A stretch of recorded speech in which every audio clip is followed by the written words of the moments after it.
संगीत धीमी बांसुरी की धुन। कहा जाता है, शब्द तीर से भी तेज लगते हैं।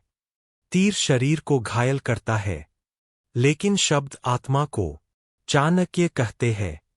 मनुष्य को अपनी वाणी पर उतना ही नियंत्रण रखना चाहिए जितना एक योद्धा अपनी तलवार पर रखता है, क्योंकि जो शब्द एक बार मुंह से निकल जाए वो वापस नहीं आता। म्यूजिक थोड़ा बढ़ता है।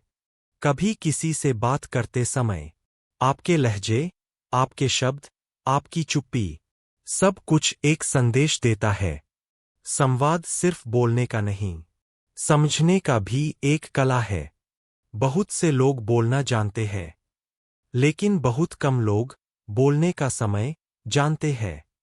और चाणक्य यही सिखाते हैं कि कब बोलना है, कब चुप रहना है, और कब अपने शब्दों से इतिहास लिख देना है।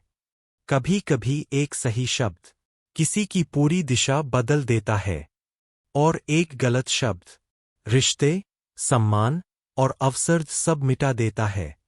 इसलिए आचार्य कहते हैं, वाणी से पहले विचार करो, क्योंकि विचार तुम्हारे होते हैं, पर शब्द दुनिया के हो जाते हैं। संगीत गहराई लिए हुए। हर संवाद एक युद्ध है।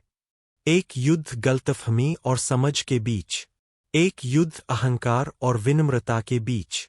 और जो इस युद्ध में वाणी की मर्यादा नहीं समझता, वो स्वयं हार जाता है। कभी आपने सोचा है, राजनीति, व्यापार, रिश्ते या जीवन, हर जगह सबसे शक्तिशाली व्यक्ति वह होता है जो संवाद पर नियंत्रण रखता है, जो सुनना जानता है और सही समय पर बोलना। आचार्य चाणक्य स्वयं इसका सबसे बड़ा उदाहरण थे। उन्होंने शब्दों से साम्राज्य खड़ा किया।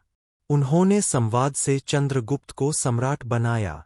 उन्होंने वाणी को युद्ध की रणनीति बना दिया, क्योंकि उन्हें पता था, जो बोलना जानता है वही भविष्य लिखता है।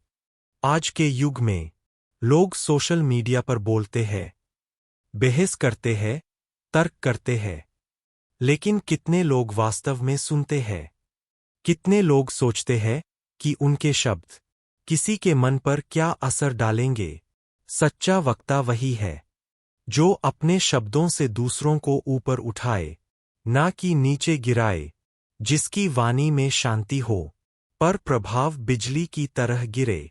याद रखो, संवाद की कला सिर्फ बोलने की नहीं, बल्कि बदलने की कला है। किसी के विचार बदलो, किसी का दृष्टिकोण बदलो, तो वही शब्द तुम्हारी विरासत बन जाते हैं। आचार्य कहते हैं, अगर तुम्हारे शब्दों से किसी का मन दुखी हो, तो तुम्हारी सारी विद्या व्यर्थ है, क्योंकि वाणी में केवल ज्ञान नहीं, बल्कि चरित्र की झलक भी दिखती है। इसलिए अपने शब्दों को सोचकर बोलो। हर वाक्य को अपने व्यक्तित्व का हिस्सा मानो। और जब बोलो, तो ऐसा बोलो कि सामने वाला सिर्फ सुन न पाए, बल्कि महसूस करे।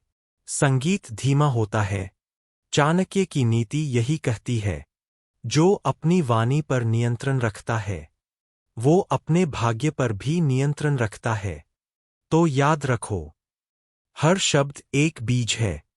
या तो वो रिश्तों का वृक्ष बनेगा, या विनाश की आग। चुनाव तुम्हारा है।